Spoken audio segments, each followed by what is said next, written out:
स्वामी की जय। चिंतामणि श्री पार्श्वनाथ भगवान की जय। श्री भगवान की जय। नमो हरिहंसाय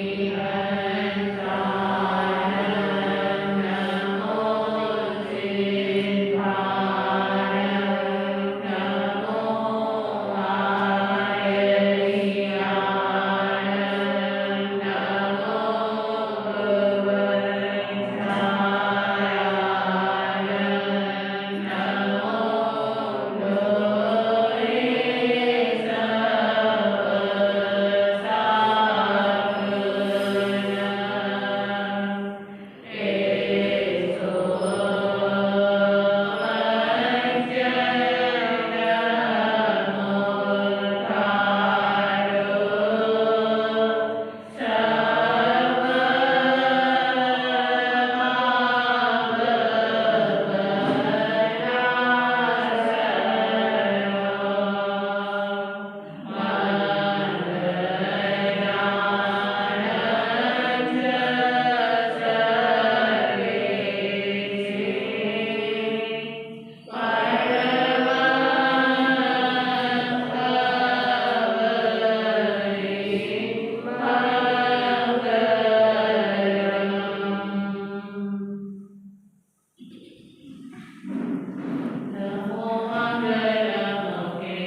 प्रभु पार्श्वनाथ जी की भक्ति का एक भजन आप सभी एक बार सुनेंगे, दूसरी बार साथ में बोलेगा।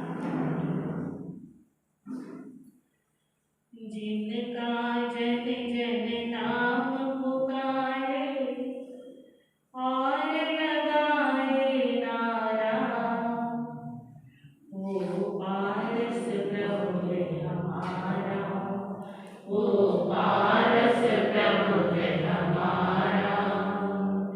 जिनका जन जन नाम पुकारे और लगाए नारा, वो पारस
श्री महावीराय नमः।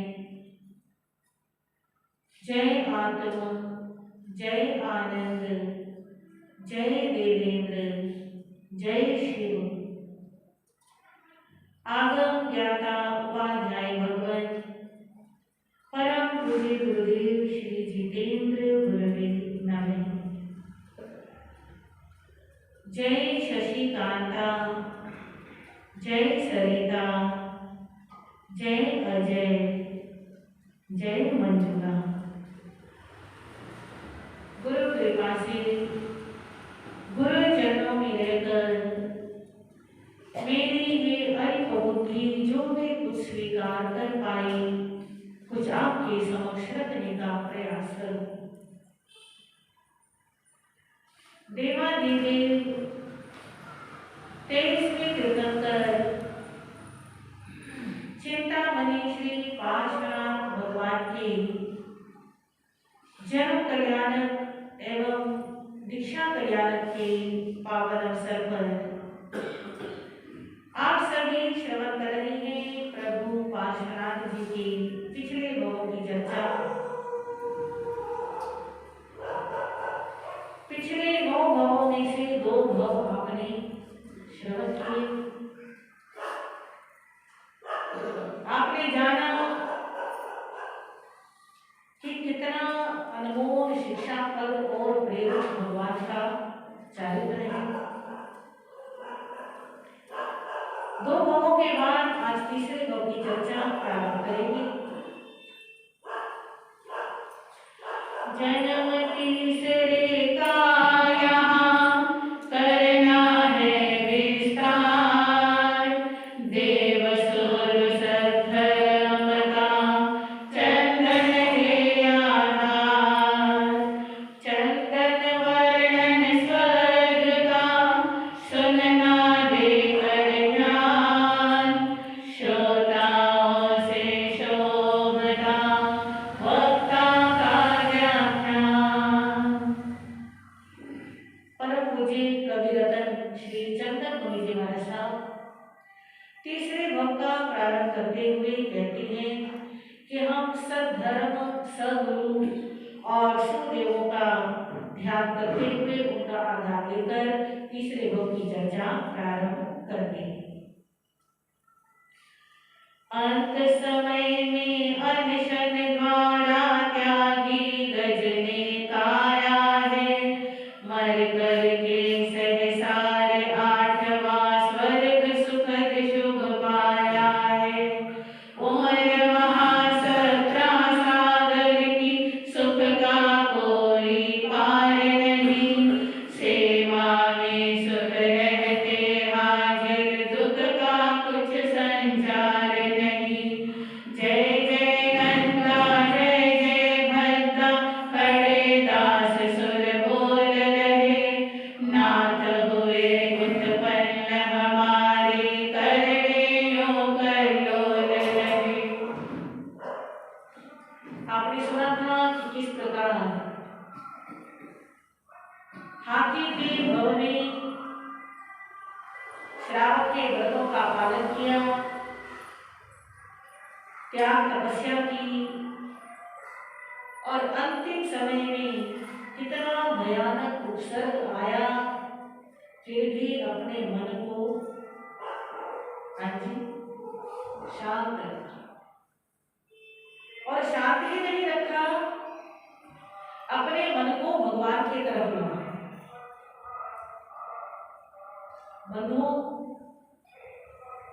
जब किसी जीव को बहुत ज्यादा सुख मिल जाते हैं,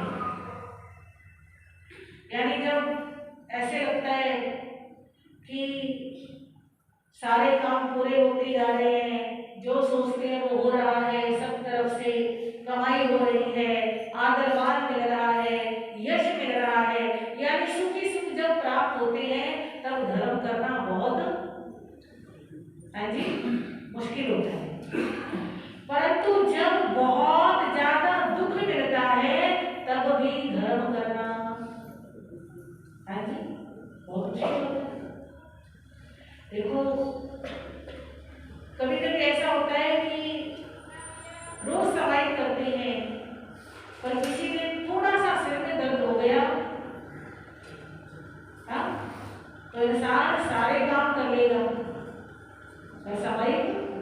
छिप जाए। तो थोड़े से दुख में भी धर्म करना मुश्किल लगता है, और उस हाथी ने कितने बड़े दुख के समय भी उसने क्या किया, धर्म किया, परमात्मा को याद किया। और सबसे बड़ी बात ध्यान देने की ये है, भगवान को याद तो किया, पर इसलिए याद नहीं किया कि भगवान आओ और आपके मेरे दुखों को दूर करो, है ना समझने की बात।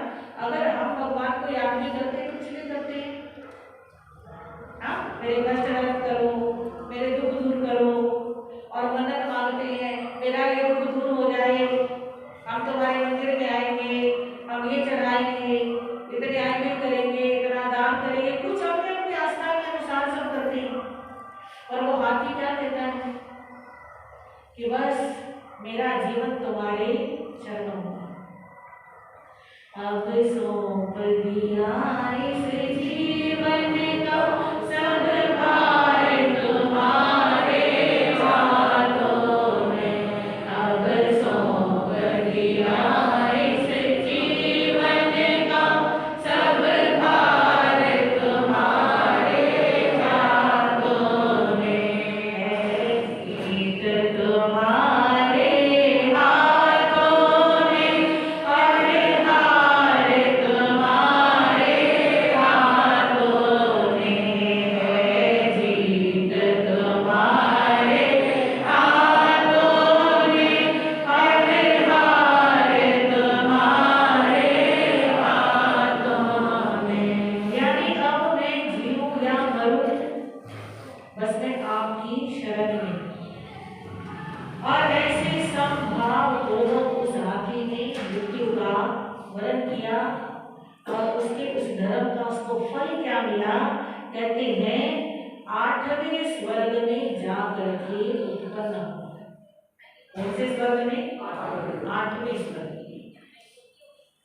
स्वर्ग कहना बहुत आसान होता है, स्वर्ग पाने की इच्छा रखना भी बहुत आसान होता है। हर कोई चाहता है मुझे क्या मिले, स्वर्ग मिले, पर स्वर्ग में जाने के लिए इस हाथी जैसी करनी पड़ती है। हम सोचते हैं हम खाते पीते भी रहे, हम सोते भी रहे, हम संसार के भोग भी भोगते रहे, और फिर करके हमको क्या मिल जाए, स्वर्ग मिल जाए। तो ऐसे किसी को स्वर्ग मिलता नहीं। देखो ना, फ्री में तो, हाँ जी, फ्री में तो आजकल पानी भी नहीं मिलता। फ्री में तो कोई किसी से बोल के भी कुछ नहीं है, समझ आ रही है ना बात। रिश्तेदार भी, अपने बेटे भी, कोई काम होता है, कुछ बात होता है तो बोलते हैं, नहीं तो बोलना भी पसंद नहीं करते। तो फ्री में स्वर्ग नहीं मिलता, स्वर्ग के लिए करनी करनी। 8वें स्वर्ग में उत्पन्न हुआ। 8वें स्वर्ग में 17 सागर की उसकी आयु है। हमारी आयु तो वर्षों में गिनी जाती है, हाँ जी, और वर्ष में कितने, पहले तो 100 वर्ष हो जाते थे, अब तो 70, 80, 90 ज्यादा से ज्यादा है। इतने तक इंसान बहुत कम जी पाते हैं। और वो जो लास्ट वाले वर्ष होते हैं, यानी 70 के बाद वाले जो वर्ष होते हैं, उनमें व्यक्ति जी भी जाए तो वो जीने जैसा थोड़ी होता है, हाँ जी। वो तो एक टाइम निकालना कि मृत्यु नहीं आ रही इसलिए जी रहे, क्योंकि जीवन तो वो है ना जिसमें पूरी एनर्जी हो, जिसमें अपने काम खुद करें, है ना। तो 70-80 के बाद तो वो अवस्था रहती नहीं है, लाचारी की अवस्था आ जाती है। 8वें स्वर्ग में 17 सागर की आयु है। एक सागर का मतलब सागर की गहराई, लंबाई, चौड़ाई माप सकता है कोई? सागर असीम होता है। ऐसे ही 17 समुद्रों जितनी जिनकी आयु है, ऐसा स्वर्ग किसने पाया? उस हाथी ने पाया। जैसे ही स्वर्ग में जन्म हुआ, बंधुओं, जैसे यहाँ किसी का जन्म होता है तो जन्म देने वाली माता को भी कष्ट सहना पड़ता जिसका जन्म होता है उसको भी बहुत वेदना होती है। और स्वर्ग में जब किसी का जन्म होता है तो वहां वेदना, दुख, तकलीफ नाम का, हाँ जी, कोई नाम ही नहीं होता। बिल्कुल हमारे गुरुदेव फरमाते हैं, जैसे कोई स्वस्थ व्यक्ति 32 साल का नौजवान सुबह सुबह, रात भर बहुत अच्छी नींद आई है, सुबह उठा है एकदम फ्रेश होके, हल्का होके, बस चद्दर हटाई और उठ करके बैठ गया, ऐसे देवताओं का जन्म हो जाता है। और जब जन्म होता है तो वहां उपस्थित जो पहले से रह रहे हैं देवी देवता वो हाथ जोड़ करके सामने आते हैं, स्वागत करते हैं और कहते हैं हमारे अहोभाग्य है कि हमारे स्वामी पधारे हैं, हमारे स्वामी का जन्म हुआ है, हमारे राजा का जन्म हुआ है। यहाँ तो राजगद्दी पानी को कितने मशक्कत आए थे, संसद में बहस, क्या कुछ हो रहा है, राजनीति में उठा पटक होती रहती है ना। वो तो चलो राजनीति बड़ा पद है, यहाँ छोटे छोटे पदों के लिए भी समाजों में, हाँ जी, जैसे कैसे चुनाव होते हैं, झगड़े होते हैं, लड़ाइयाँ होती हैं, पर स्वर्ग में जब कोई जीव जाता है वहां कोई चुनाव लड़ना नहीं पड़ता, कुछ नहीं करना पड़ता, बस वहां के देवी देवता हमारे स्वामी का जन्म हुआ, हमारे अहोभाग्य। नाथ हमारे आप हमारे ऊपर रखना चित्त प्रसन्न, हास्य विनोद प्रीत दिखलाते, हर्ष भाव करके उत्पन्न, आप हमारे प्यारे मालिक, हम सारे हैं आज्ञाधीन, नाथ यहाँ की यही रीति है, कहते हम कुछ नहीं नवीन। वहां देवी देवता खड़े होते हैं, कहते नाथ आप हमारे ऊपर अपना चित्त प्रसन्न रखना, हमारे से प्रसन्न रहना, और अनेक तरह से मान मनोहार इज्जत आदर और मान करते हैं।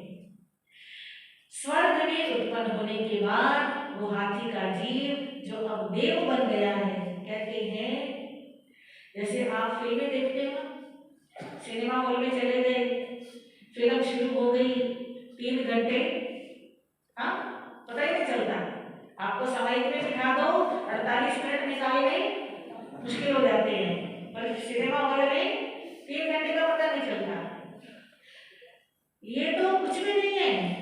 जो स्वर्ग के देवता नाटक देखते हैं ना, एक नाटक देखना शुरू करते हैं, धरती पर 7 पीढ़ियां बीत जाती हैं, इतना समय एक ही नाटक में निकल जाता है, इतने सुख स्वर्ग के अंदर होते हैं।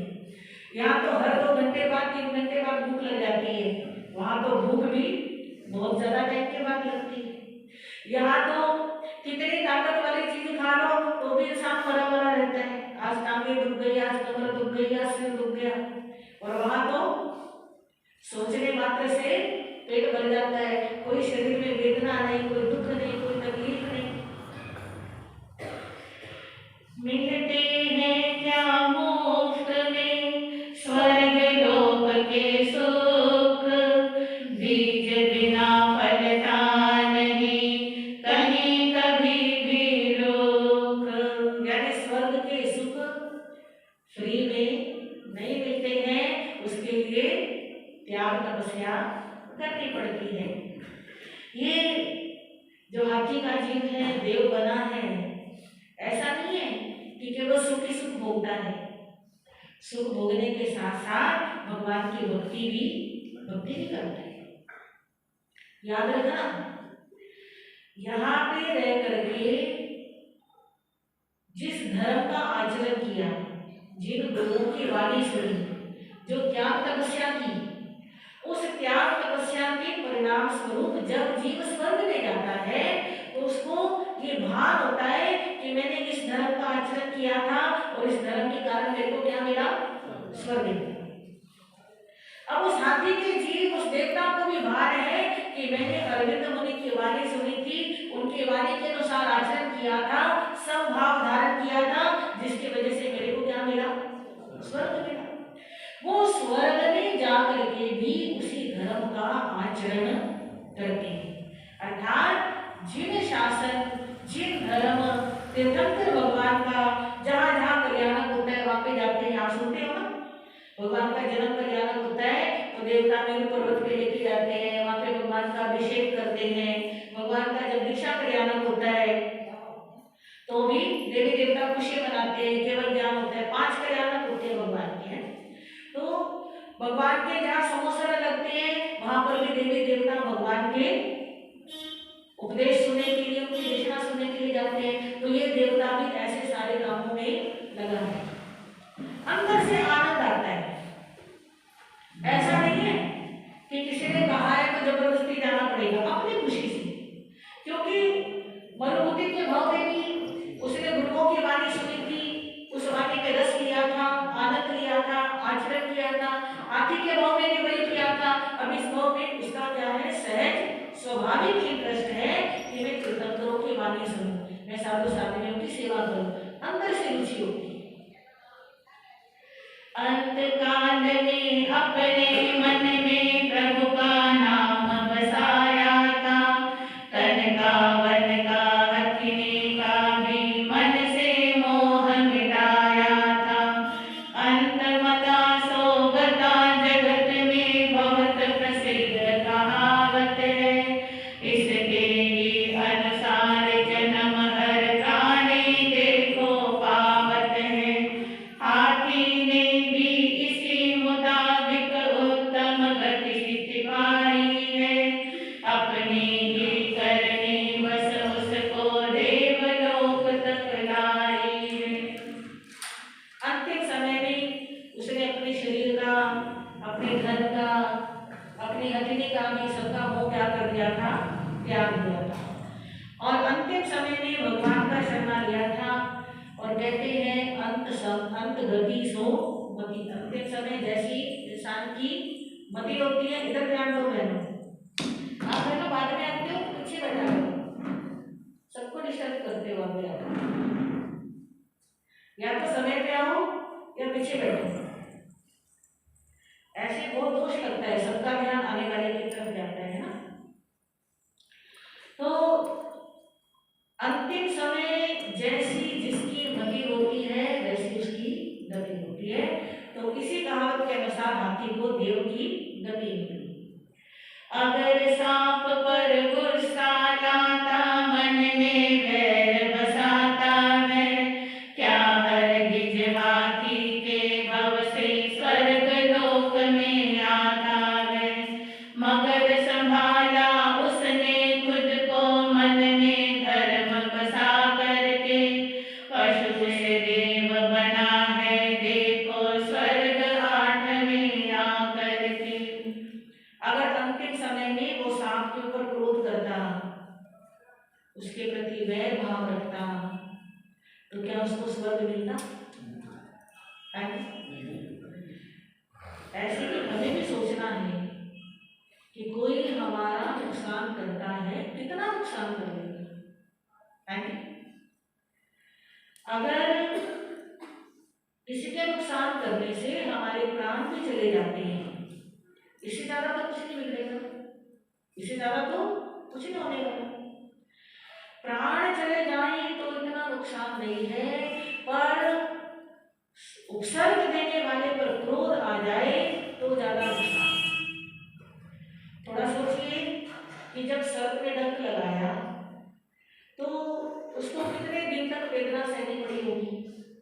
हो सकता है 1 घंटे बाद प्राण निकले हो सकता है 2 घंटे बाद, या 1 दिन बाद, या 2 दिन बाद। हाँ जी, ज्यादा इतना ही कष्ट सहन किया होगा, उससे ज्यादा तो नहीं किया होगा। पर मन में समता रखी तो सुख कितने समय का मिला, 17 सागर का। हाँ जी, ऐसा सुख जिसकी हम कल्पना भी नहीं कर सकते, जिसके बारे में सोच भी नहीं सकते। तो धर्म ध्यान पूर्वक, समभाव पूर्वक कष्ट थोड़े समय सहन करो तो भी उसका सुख बहुत लंबे समय तक प्राप्त होता है। और अगर कष्ट आने पर हम क्रोधित हो जाते हैं, कष्ट देने वाले के प्रति मन में वैर का भाव रखते हैं, बदले की भावना रखते हैं, तो कष्ट तो वो कष्ट तो सहना ही पड़ेगा जो आया है।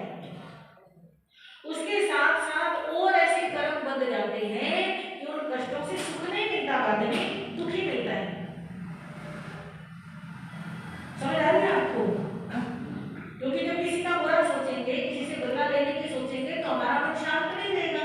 शांत नहीं रहेगा तो हमारे वैसे कर्म बनेंगे और अगले जन्म में दुख और ज्यादा सहने पड़ेंगे। तो फायदा किसमें है कि जो भी कष्ट आए उसको हम समभाव से सहने की प्रैक्टिस करें, अभ्यास करें।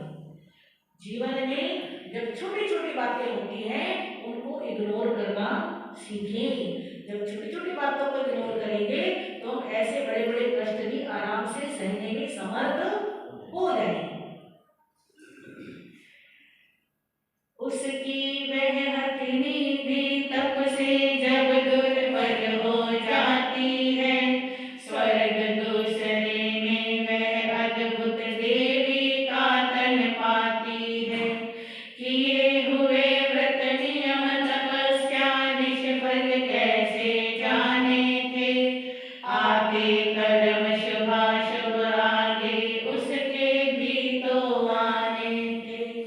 उस हाथी के साथ उस हथेली ने भी श्रावित के व्रत लिए थे, उसने भी तपस्या की थी, साधना की थी, और एक दिन उसकी भी आयु पूरी हुई और आयु पूरी होने के बाद अपनी त्याग तपस्या के कारण वो भी मर्त्य स्वर्ग में उत्पन्न होती है। दूसरे स्वर्ग में देवी के रूप में उसका जन्म होता है। हाल सुनो अब ध्यान लगा कर कुक्कुट पापी प्राणी का, पतन पतन के बाद और भी होता है अज्ञानी का।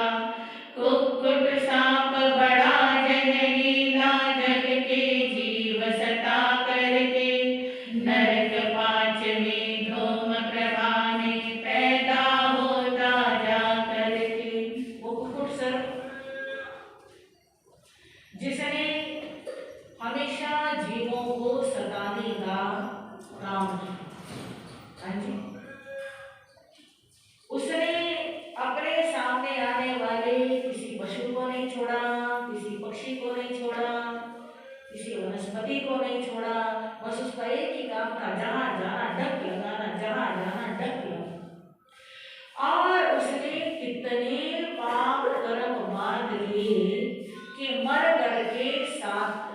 करके वो पांचवी नरक में उत्पन्न हुआ। कौन से नरक में? पांचवी। अब नरक का तो नाम ही, हाँ जी, बहुत दुखदायी। नरक में क्या स्थिति होती है? जीवनार के आपस में सदा झगड़ते रहते हैं, नहीं बैठते शांत कभी वे प्रतिभर लड़ते रहते हैं। सांप ने बने अश्वबैननी है जो वैर जमाने में, लगे परस्पर वे भी रहते भारी जंग मचाने में। कभी तोड़ दी टांग एक ने, हाथ किसी ने तोड़ा है, बुरी तरह से मार मार कर पत्थर से सिर फोड़ा है। नरक के जीव हमेशा आपस में लड़ाई झगड़ा करते हैं, इसीलिए कहते हैं लड़ना और झगड़ना ये नरक की निशानी होती है। यहाँ पर भी जिस घर में लड़ाई झगड़े होते हैं उस घर के सदस्य क्या सोचते हैं, इससे अच्छा तो मैं नरक में चला जाता। हाँ, नरक जैसा दुख देखने के लिए कहीं और जाने की जरूरत नहीं, हमारे तो घर में ही नरक है। तो लड़ना झगड़ना अच्छी आदत नहीं होती है।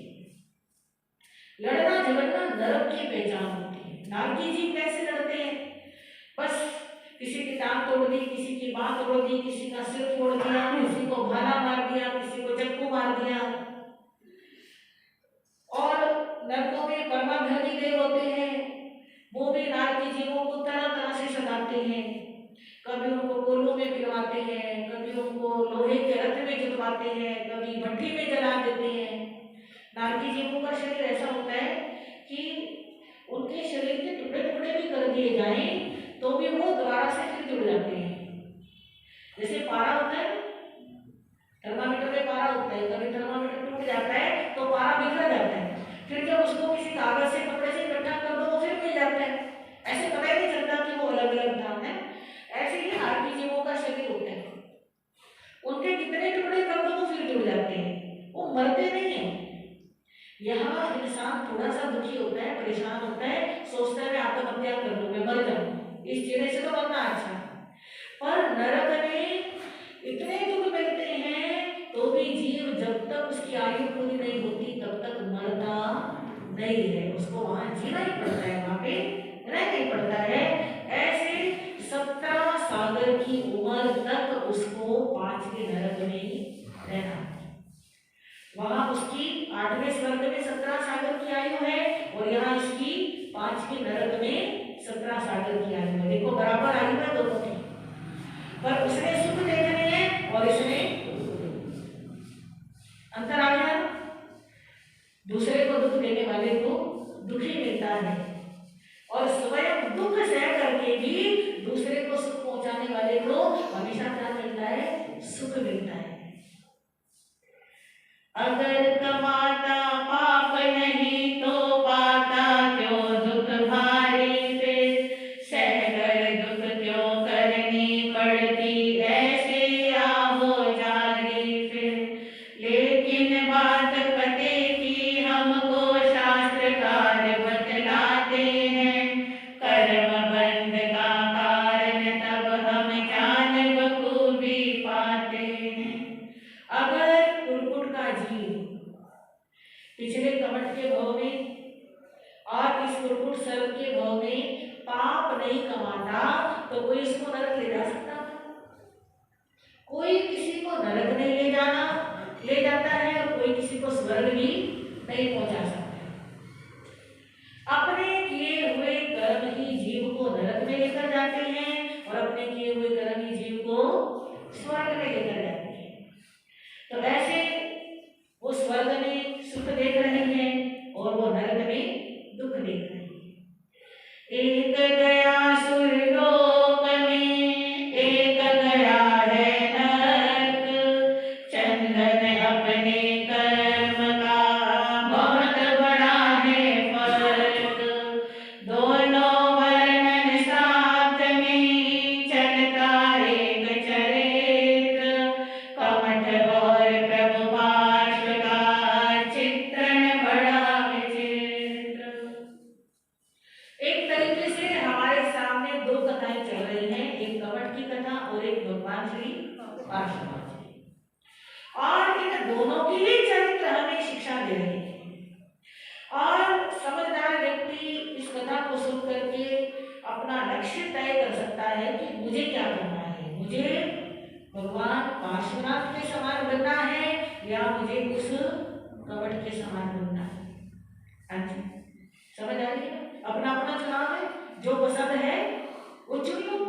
पार्श्वनाथ जी भी आपके सामने है और कमठ भी सामने है, तो जैसा हम बनना चाहते हैं उसके जैसा आचरण करना शुरू कर दें। भैया ये हमारा मानव भव है ना, इस मानव भव को देवताओं से भी दुर्लभ कहा गया है। क्यों कहा गया है? क्योंकि हम जैसा चाहें, जैसा सोचें वैसा इस भव में कर सकते हैं और किसी भव में हमारी मनमर्जी चलती नहीं है। केवल मनुष्य भव में मनमर्जी चलती है और इस मनमर्जी को हम अपने लाभ और हानि के अनुसार बदल सकते हैं। अगर हमारी विषयों भोगों की तरफ रुचि है, हमारा लड़ाई झगड़े में मन लगता है, निंदा चुगली में मन लगता है, एक दूसरे की बुराइयां देखने में मन लगता है, तो अब हम अपने मन को बदल सकते हैं। हाँ जी, अब हम अपने भावों को बदल सकते हैं। जब भी निंदा चुगली का मौका आए, जब भी किसी की बुराई देखने का मौका आए, अंदर से अपने मन को बोलो कि नहीं, मुझे ये काम नहीं करना, मुझे इस रास्ते पे नहीं चलना, मुझे तो निंदा चुगली करने में जो टाइम लगता है वो भगवान के गुण गाने में लगाना है। समझ आ रही है ना? तो मन ही मन ओंकार मंत्र पढ़ो, मन ही मन भगवान को याद करो, मन ही मन तीर्थंकरों का जाप करो, कुछ भी करो, पर गलत चीजों से अपने को बचाना चाहे तो बचा सकते हैं, बस अपने मन में चाह होनी चाहिए। इस प्रकार इनके ये तीसरे भाव का वर्णन पूरा हुआ। अब हम चौथे भाव का वर्णन प्रारंभ करते हैं। रहते हैं हम जिसमें वो ही जम्बू द्वीप कहलाता है, महाविदेह नाम का इसमें क्षेत्र एक सुख लाता है। जिस द्वीप पर हम रहते हैं इसे जम्बू द्वीप कहा जाता है। शास्त्रों की भाषा में ये क्या है? जम्बू द्वीप। और इस जम्बू द्वीप के बिल्कुल बीच में महाविदेह क्षेत्र है।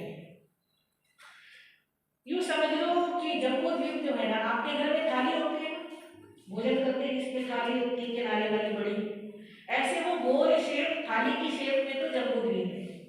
और उसके बीच में ऐसे आप लाइन खींच लो, है ना, एक ऊपर एक नीचे, ऐसे बीच में क्या है? महाविदेह क्षेत्र है। महाविदेह क्षेत्र के अंदर एक सुकच्छ नाम की नगरी है। सुकच्छ नाम की नगरी है और उस नगरी के बीच में वेतांतीगिरी नाम का पर्वत है। उस पर्वत के ऊपर तिलकपुरी नाम की नगरी है। तिलकपुर नगर में विद्युत गति नाम का एक विद्याधर था। विद्याधर तो पता होगा आपको। विद्याधर किसे कहते हैं? जिनके पास बहुत सारी विद्याएं होती हैं। जैसे आपने रामायण में हनुमान जी को देखा, तो हनुमान जी आकाश में उड़ने की विद्या जानते हैं, है ना? तो वो राम जी को अपने लक्ष्मण जी को कंधे पे बिठा करके ऋषिमुख पर्वत पे लेके जाते हैं। फिर उसके बाद वो समुद्र पार करते हैं। उसके बाद फिर वो संजीवनी बूटी उठा के आते हैं। वो सब आकाश मार्ग से आते जाते करते हैं ना। तो ये जैसे आकाशगामिनी विद्या हो गई, जैसे रूप प्रवर्तनी विद्या हो गई, अपने शरीर को बिल्कुल छोटा सा बना लेते हैं, फिर जब जरूरत पड़ती है अपने शरीर को बहुत बड़ा बना लेते हैं। तो ये विद्याएं होती हैं। इन विद्याओं का स्मरण करने से जैसा चाहे वैसी विद्या पढ़ लो और वैसा उसका इफेक्ट होता है। तो जिनके पास ये विद्याएं होती हैं उन्हें विद्याधर कहा जाता है। ये एक दो विद्याओं का तो नाम लिया है, और भी अनेक विद्याएं होती हैं, अस्त्र शस्त्र चलाने की और पता नहीं क्या क्या। तो ऐसे एक विद्याधर निवास करता था। विद्याधर राजा था, नाम था उसका विद्युत गति। क्या नाम था? विद्युत गति। वो कैसा राजा था? यहाँ चंचला स्थिरा हो गई, ऐसे होने लगा प्रतीत, नृप के नाम श्रवण से ही बस दुश्मन हो जाते भयभीत। बलि राजा साधानी सुंदर कामदेव जैसा था रूप, कुपित कभी हो जाता तब तो लगता यम का साही रूप। सदाचार सच्चाई मन में नैनों में था तेज बड़ा, न्याय नीति का रूप निराला, मानो स्वर्ग यही उतरा। उसके राज्य में ऐसे लगता था जैसे चंचला स्थिरा हो गई। चंचला किसे कहते हैं? लक्ष्मी को। और लक्ष्मी कहीं एक स्थान पर ज्यादा समय तक रहती नहीं है, उसका मन नहीं लगता, बोर हो जाती है। लक्ष्मी कहती है कि जो लोग मुझे दान करते रहते हैं, मेरा सदुपयोग करते रहते हैं, मेरे को लगाते रहते हैं अच्छे कामों में, वहां तो मेरा मन लगता है। पर जो लोग मेरे को ऐसे बांध करके रख लेते हैं, समझ आ रही है ना? आपको कोई बांध के रख ले, घर से बाहर नहीं निकलना, पहले रखते थे ना। कोई लड़की जब छोटी उम्र में विधवा हो जाती थी तो कहते 4 दीवारी में बंद होके रहना। वैसे भी घूंघट का जमाना था, बहुत सारे बंधन थे। तो मन, लक्ष्मी तो चंचला है, उसका तो बिल्कुल मन नहीं लगता। जितना लक्ष्मी को बचा बचा के संभाल संभाल के छुपा छुपा के रखेंगे उतना वो बेचैन हो जाती है जाने के लिए, दम घुटता है। पर ये राजा इतना सदाचारी था, दानवीर था। जैसे बलि राजा का नाम सुना होगा आपने, बलि राजा दानवीर था, कर्ण राजा दानवीर था। ऐसे ही ये विद्युत गति नाम का राजा भी दानवीर था, खूब दान करता था। और लक्ष्मी इसके घर में जैसे आसन जमा करके बैठ गई, जो देते हैं उनके यहाँ लक्ष्मी अपने आप आती चली जाती। इतना अच्छा वो राजा था कि उसकी बातें थकती नहीं थी। उस राजा की तिलकावती नाम की रानी थी। वो रानी कैसे थी उसके विषय में बताया गया है। तिलकावती नाम की रानी पुण्यवती पटरानी थी। सादा जीवन सरल हृदय था, मुख में मीठी वाणी थी। प्रतिभा थी साकार, सत्य की सदाचार की ज्योति थी। महिला क्या थी, महिलाओं में हीरा थी, एक मोती थी। लज्जा का अंजन आंखों में सदा रचाए रहती थी। कर में दान दया की मेहंदी सदा लगाए रहती थी। नहीं दासियों को आदासी कहकर कभी बुलाती थी। बहन सखी के शब्द रसीले सबको सदा सुनाती। कहते हैं वो तिलकावती नाम की पटरानी, जिसका जीवन रानी होते हुए भी बिल्कुल सादा जीवन था।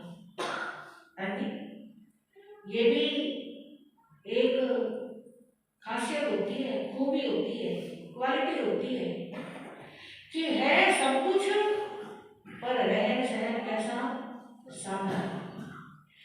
आजकल क्या ट्रेंड चल रहा है कि घर में चाहे खाने के लिए भोजन नहीं है पर कपड़े फैशन के चाहिए, मोबाइल बढ़िया चाहिए। हाँ, होता है ना ऐसे। कई लोग हमारे पास भी आते हैं, जरूरतमंद है, कुछ दान दिला दो, कुछ सेवा सहयोग करा दो, सहयोग चाहिए। देखो तो घर में जितने मेंबर है उतने मोबाइल है और बढ़िया वाले मोबाइल है। तो ऐसे लोगों का क्या सहयोग कराएं? समझ आ रही है बात? तो अच्छे विचारधारा वाले लोग क्या विचार करते हैं कि है तो सब कुछ पर रहन सहन कैसा हो, सिंपल हो, सादा हो। इन चीजों की गुलाम नहीं बनना, अधीन नहीं होना। आज है कल नहीं हो तो फिर क्या करेंगे? तो बिल्कुल सीधा साधा उसका जीवन था और सदाचार उसकी पहचान थी। आंखों में लज्जा का अंजन लगा करके रखती थी। जैसे काजल लगाते हैं ना मैंने, उसकी आंखों की शोभा को बढ़ाती थी, उसकी लज्जा बढ़ाती थी।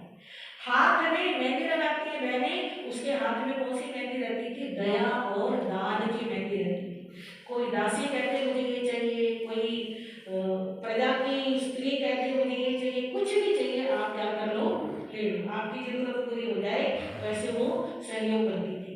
दासियों के साथ भी सम्मान से बात करती थी। कभी उसका ये नहीं था दासियों को भी इधर आ, ये काम कर, यहाँ वहाँ, ऐसे कुछ नहीं। बहन कह करके, सखी कह करके प्यार से, एक होता है काम बताना ये कर, एक होता है ये काम कर दोगे क्या, बात में क्या आ जाता है, अंतर आ जाता है। और जो बड़ी पोस्ट वाला व्यक्ति जब प्यार से बोलता है, सम्मान से बोलता है, उसका सम्मान और ज्यादा बढ़ जाता है। सारे दासी दासी भी उसको क्या बोलते थे? प्यार से माता जी कहकर के बुलाया। स्वर्ग आठवां तज कर गज का जीव यहीं पर आता है। मास सवा नव कोरे करके सुंदर शक्ल दिखाता है। देख पुत्र को राजा रानी फूले नहीं समाए हैं। हीरे मोती लाल सुनहरे भर भर थाल लुटाए हैं। वो हाथी का जीव 8वें स्वर्ग से अपने 17 सागर की आयु पूरी करके या 17 सागर का सुख भोग करके इसी रानी तिलकावती की कुर्सी में आता है। 9.25 मास पूरे होने पर पुत्र के रूप में जन्म लेता है। और जब पुत्र का जन्म होता है तो सबके दिल में हाँ जी खुशी होती है। कोई साधारण परिवार का व्यक्ति हो, वो भी बेटे के जन्म की अपनी हैसियत के अनुसार खुशी मनाता है। और ये तो राजा के घर में पैदा हुआ, राजा ने भर भर के हीरे मोती और लाल उठाए। पुण्य तेज की किरणी सुंदर सारे तन से निकल रही। प्यारे सुजन मनो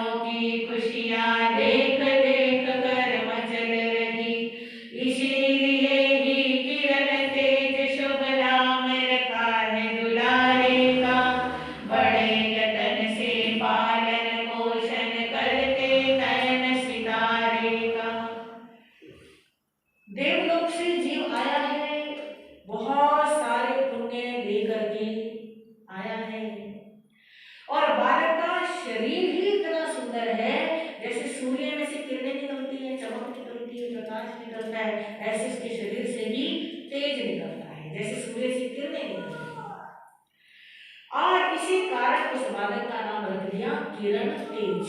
क्या नाम रखा? नाम याद रखना।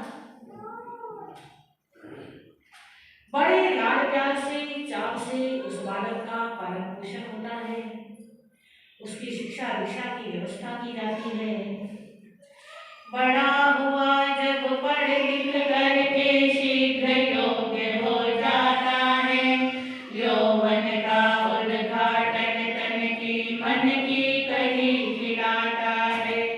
विनय नम्रता सदाचार ने शोभा और बढ़ाई है, पद्मावती नाम की कन्या अब उसको परणाई है। जैसे जैसे बड़ा हो रहा है वैसे वैसे उसका स्वभाव और अच्छा होता जा रहा है। सबके प्रति विनय का भाव, सदाचार की भावना, सहयोग करने की भावना, कोई जीवन में शरारत नहीं। हाँ जी, कोई जीवन में ऐसा नहीं कि ये तोड़ दो वो फोड़ दो वहां भागो। कई बच्चे होते हैं ना, कोई बच्चे तो ऐसे होते हैं, उन्हें देख के लगता है कि वास्तव में धन्य है इसकी माँ। हाँ, थोड़ी देर के लिए कहीं जाते हैं, वहीं पे उधम मचा के रख देते हैं, और जो माँ बेचारी 24 घंटे झेलती है, हाँ, उसको कुछ करके देखो। पर एक किरण तेज ऐसा बालक है, विनय विनम्रता सदाचार बहुत सारे गुणों का भंडार है, और जब युवावस्था आई तो पद्मावती नाम की कन्या से इसका विवाह कर दिया गया। उसी समय में उस नगरी में सुरगुरु आए हैं आचार, उत्तम पुरुषों के आने से होते हैं उत्तम ही कार्य। ज्ञान ध्यान के वहाँ फवारे ऐसे अजब चलाए हैं, सद्गुरुवाणी सुनने वाले फूले नहीं समाये हैं। कुछ समय पश्चात उस नगरी में सुर गुरु नाम के आचार्य का पदार्पण होता है। बंधुओं, वो नगरी बड़ी भाग्यशाली होती है जहाँ साधु साध्वियों का पदार्पण होता रहता है, जहाँ प्रवचन का जिन वाणी का हाँ जी लाभ श्रावक श्राविकाओं को मिलता रहता है। बंधुओं, सत्संग की इतनी महिमा है कि जो व्यक्ति सत्संग में आता है, कई लोग तो कहते हैं क्या फर्क पड़ता है, कुछ नहीं होता, कोई असर तो होना नहीं है, सुनने का क्या फायदा है, सुनाने का क्या फायदा है, जो लोग सुनते हैं वो कौन सा भुगतान कर दे, कई लोग ऐसे भी बोलते हैं। परंतु ये अनुभव की बात है, जो साधु संतों की संगत में आता रहता है, जिन वाणी का श्रवण चिंतन मनन करता रहता है, उससे कभी भी बड़ा पाप होने की संभावना नहीं रहती। समझ आ रही है? कम से कम वो बड़ा, छोटे मोटे तो चलो हो भी जाते हैं, कई बार परिस्थितियां हो जाती हैं, पर कभी बड़ा पाप ऐसा होने की संभावना नहीं रहती जिससे कि उसको जेल जाना पड़े, या जिससे उसको मृत्यु का दंड मिले, या जिससे उसको नरक जाना पड़े। बहुत बचा रहता है, बहुत फर्क पड़ता है। पता लगा जब किरण तेज को वाणी सुनने आते हैं, श्रद्धा विनय विवेक सहित कर दर्शन गुरु गुण गाते हैं। बैठ गए वे सम्मुख उनके हाथ जोड़कर श्रद्धा से, सारी दुनियादारी से मन मान मोड़ कर श्रद्धा से। किरण तेज को पता चला कि नगरी में कौन आए हैं, आचार्य आए हैं, गुरुदेव आए हैं, और आपको मालूम है उसका जन्मों का अभ्यास है किस चीज का, सत्संगति का। मरुभूति के भाव में सत्संग सुना, हाथी के भाव में सुना, और देवलोक में गया तो भी वो कहाँ जाता था, तीर्थंकरों के समक्ष शरण में जाता था। तो इस भाव में कि जैसे उसको पता चला संत आए हैं, उसका तो हृदय एकदम प्रसन्न हो गया, बाग बाग हो गया, और बस सब कुछ छोड़ करके वो तो गुरु जी के पास आकर के चरणों में विनय पूर्वक श्रद्धा से आदर भक्ति से बैठ गया, सारी दुनिया से मन हटा करके कहने लगा, गुरु जी मुझे कुछ ज्ञान दो, उपदेश। नगर निवासी लोग हजारों आकर शीश झुकाते हैं, त्याग विराग भरा भाषण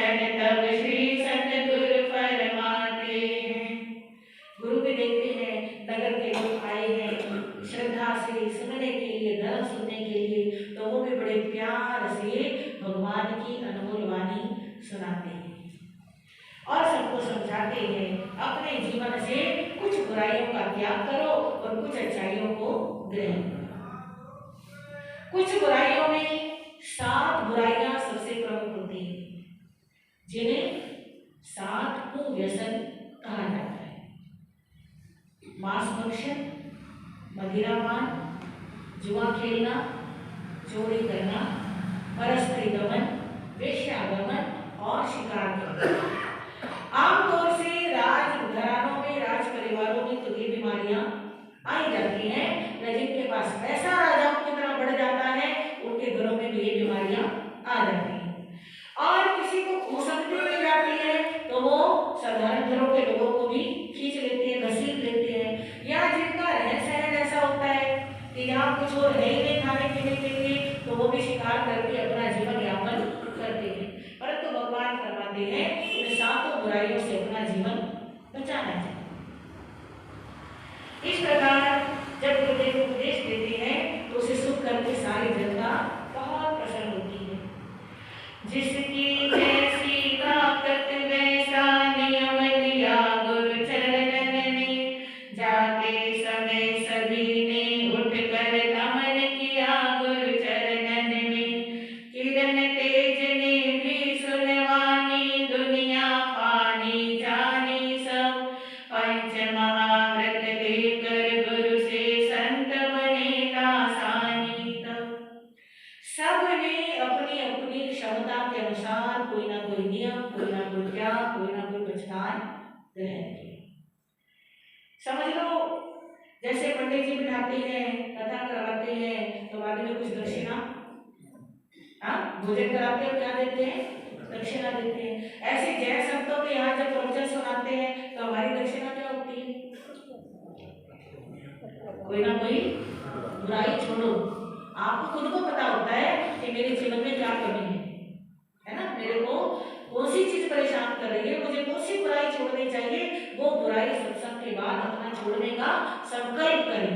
कम से कम आज के लिए मैं अपनी इस बुराई का त्याग करता हूँ, ऐसा हम क्या बनाए? भाव बनाए। किरण तेज राजकुमार ने भी जब उपदेश सुना, पिछले जन्मों का वैराग्य उदय हुआ, संसार छोड़ करके उसने गुरु चरणों में क्या ग्रहण कर ली? दीक्षा ग्रहण। गुरु सेवा में रहते रहते आगम पढ़ते जाते हैं, सहनशीलता विनयशीलता अपनी खूब बढ़ाते हैं। क्षमा शांति समता शुचिता से भरा हुआ मुनि जीवन था, इसीलिए उनको श्रद्धा से शीश झुकाता जन जन था। दीक्षा लेकर के गुरु चरणों में बैठ करके आगमों का स्वाध्याय करते हैं, तपस्या करते हैं, विनय करते हैं, गुरुओं की सेवा करते हैं और अपने जीवन में क्षमा शांति सहनशीलता इन गुणों को और बढ़ाते हैं, क्योंकि ये गुण पिछले जन्मों से ही उनके अभ्यास में याद रखना। शरीर छूट जाता है, घर परिवार सब कुछ छूट जाता है, पर जो संस्कार आत्मा में जड़ जमा के बैठ जाते हैं वो अगले जन्म में भी साथ रहते हैं। और कौन से संस्कार जड़ जमाएंगे? जिनका हम रोज अभ्यास करेंगे। जैसे बालक पूरा साल पढ़ता है तो परीक्षा के समय उसको सोचना नहीं पड़ता, अपने आप उसको याद आ जाता है। ऐसी ही जो आदतें हम इस जन्म में बनाएंगे वो आदतें हमारी आत्मा तक। आपने सुना होगा ना, जैसे कोई पाठ याद करते हैं तो कहते कंठस्थ करना, यानी कंठ में स्थित हो गई, सरस्वती कंठ में स्थित हो गई। एक होता है आत्मस्थ करना, यानी आत्मा में स्थित हो गई। तो जो शिक्षा, जो संस्कार, जो ज्ञान आत्मा में स्थित हो गया, जो अच्छी आदत आत्मा में स्थित हो गई, अब आत्मा जाएगी तो आत्मा के साथ वो अच्छी आदत भी जाएगी। तो इन गुणों का वो 3 जन्मों से अभ्यास करता है, इस चौथे जन्म में भी वो गुण और बढ़ रहे हैं, अपने आप बढ़ रहे हैं। उधर वो कुक्कुट सर्प नरक में दुख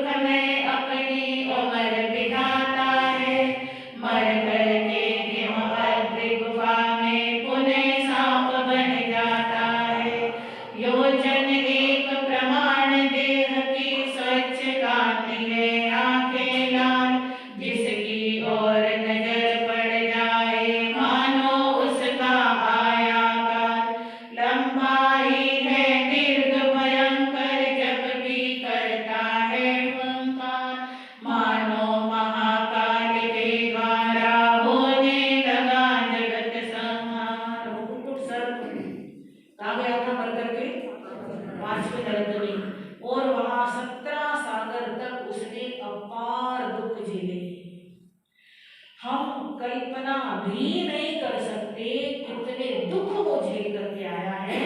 और वहां से आकर के एक हिम अद्री गुफा के अंदर, एक पहाड़ के ऊपर हिम अद्री नाम की गुफा है, वहां एक सर्प के रूप में उसका जन्म होता है।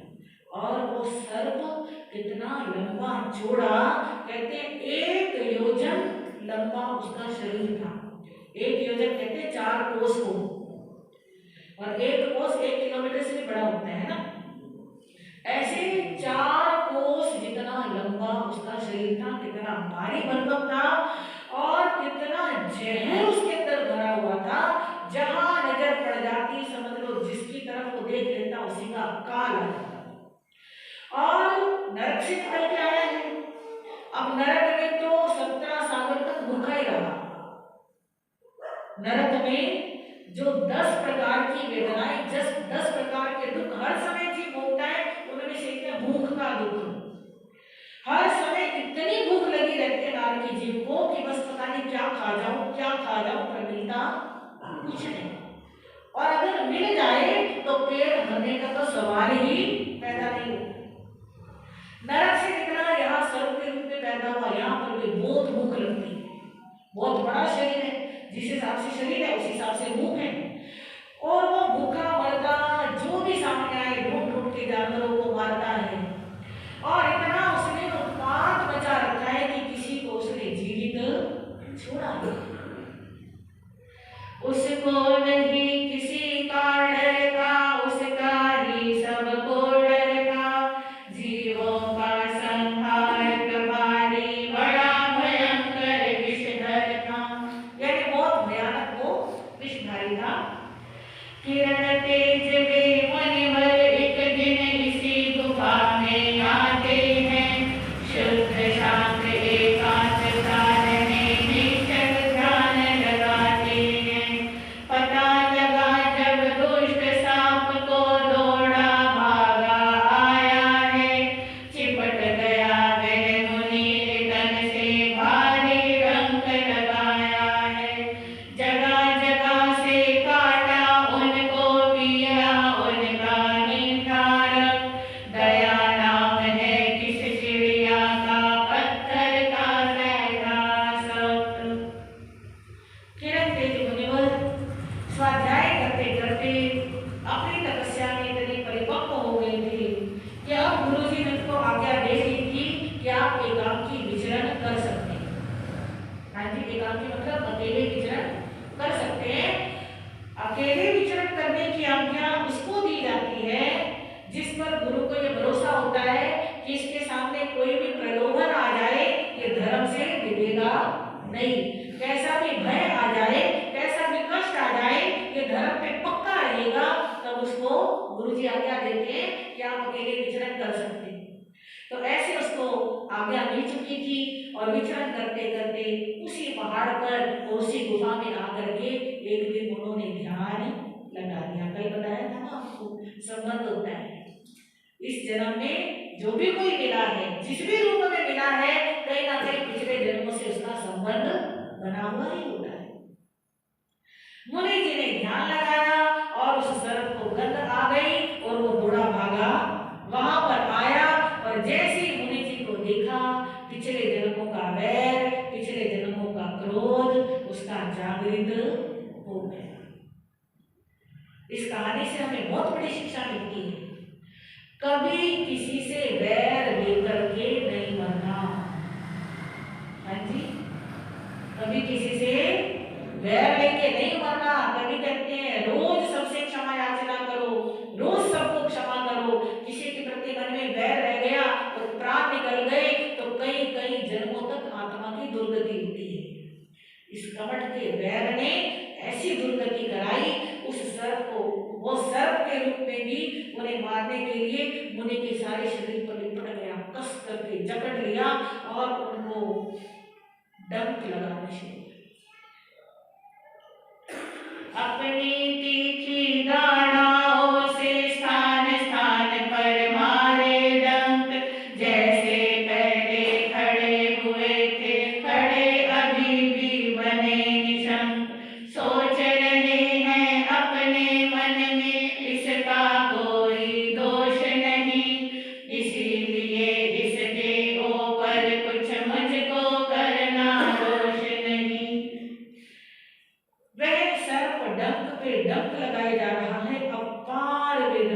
है। सोचो जरा, चींटी भी काट जाए, हाँ, हमारे शरीर पर चींटी भी काट जाए, मच्छर काट जाए, कोई विरल ततैया काट जाए, कितना दर्द होता है, हाँ, कितने दिन सूजन नहीं उतरती, दवाई भी खाते हैं, लगाते भी हैं, तो भी कितनी वेदना होती है। और मुनि जी के शरीर में इतने दम उसने लगाए, तो फिर भी मुनि जी क्या सोचते हैं, इसका कोई दोष नहीं है, सारा दोष मेरे अपने कर्मों का है। मरना एक बार होता है, चाहे कल हो चाहे आज, जिससे कर्ज लिया है वह तो मूल सहित मांगेगा ब्याज।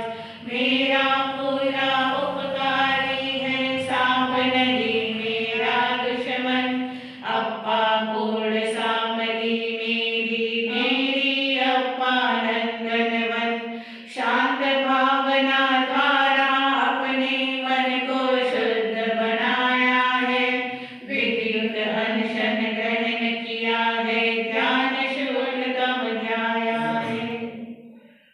मुनि जी विचार करते हैं कि एक बार तो सबको मरना ही होता है, कितना ही अपने को बचा के रख लो, कितना ही छुपा के रख लो, आप 7 पर्दों में 7 तालों में जाके छुप जाओ, मौत ने तो वहां पर भी आ ही जाना है। मौत ने किसी को बख्शा नहीं है, किसी को बख्शने वाली नहीं है, इसलिए मरना तो है ही, और मरने का कोई ना कोई बहाना भी मिलना ही है। इस सर्प पर क्रोध क्यों करना, ये तो मेरी मृत्यु का बहाना है। पिछले जन्म में जरूर इसे कुछ कर्ज लिया होगा, वापस नहीं दिया होगा, अब ये ब्याज सहित कर्ज उतारने के लिए यहाँ पर आया है। ये तो मेरा उपकारी है, वास्तव में मेरी आत्मा ही सब कुछ है। सद्धारा ले लिया, अनशन कर लिया, शुक्ल ध्यान ध्याया, और शुक्ल ध्यान ध्याते ध्याते मृत्यु को प्राप्त हो गई। चंदन चौथे जन्म का वर्णन हुआ रसाय, समता का सुख शांति का देखा बड़ा कमाल। क्रोध किया किंचित नहीं, मान लिया उपकार, चंदन कहते हैं इसे ही सात्विक शुद्ध विचार। इस प्रकार भगवान का ये झूठा जन्म पूर्ण हुआ, और हमने देखा कि सुख शांति जितनी बढ़ाओ उतनी बढ़ जाती है। हम कहते हैं ना, सुख नहीं है, शांति नहीं है, हम बढ़ाते नहीं। शांति बाहर से नहीं आती, शांति तो अंदर से आती है। अंदर से शांति रखेंगे तो बाहर भी शांति आएगी, रखनी तो खुद को ही पड़ेगी। और देखो कैसी परिस्थिति में भी जीव शांति रख सकता है। हम कहते हैं ना, कब तक शांत रहें, हम कब तक सहन करें, हाँ, ऐसे बोलते हैं ना कि कब तक शांति रखेंगे, कभी ना कभी तो हमें भी क्रोध आएगा ही, कभी ना कभी तो हम भी ऐसे सोचेंगे करेंगे। पर भगवान कहते हैं कि ऐसी स्थिति में भी शांत रहा जा सकता है, आप अपना भार तो बनाओ। पार्श्वनाथ होंगे स्वयं किरण तेज मुनिया, समता करुणा शांति की पड़ती सच्ची छाप। चंदन वामानंद तू है सर्वत्र प्रसिद्ध, मिलती तेरे नाम से 8 सिद्धियों रिद्ध। ये किरण तेज मुनि आने वाले समय में हमारे भगवान देश में तीर्थंकर प्रभु श्री पार्श्वनाथ बनेंगे। हमें तो समझ लो पक्का पकाया मालूम हुआ है कि भगवान पार्श्वनाथ जी का नाम लेना है, और उन्होंने तपस्या की, उनसे पूछ के देखो तीर्थंकर बनना आसान, हाँ, कितने कितने कष्ट सह रहे हैं, कितनी शांति समता रख रहे हैं, तब कहीं जाकर के वो क्या बनेंगे, तीर्थंकर बनेंगे। तो इसलिए ऐसे प्रभु पार्श्वनाथ जी का नाम लेने से, उनका ध्यान करने से 8 सिद्धियां 9 विधियां प्राप्त होती हैं, संसार की और मोक्ष के आध्यात्मिक सारी सुख प्राप्त होते हैं। उनके जीवन को हम सुन रहे हैं, उनसे शिक्षाएं ले रहे हैं और अपने मन में भाव बना रहे हैं कि जैसे उन्होंने शांति रखी वैसे हमारे मन में, हमारे जीवन में भी शांति आए। इन शब्दों के साथ ओम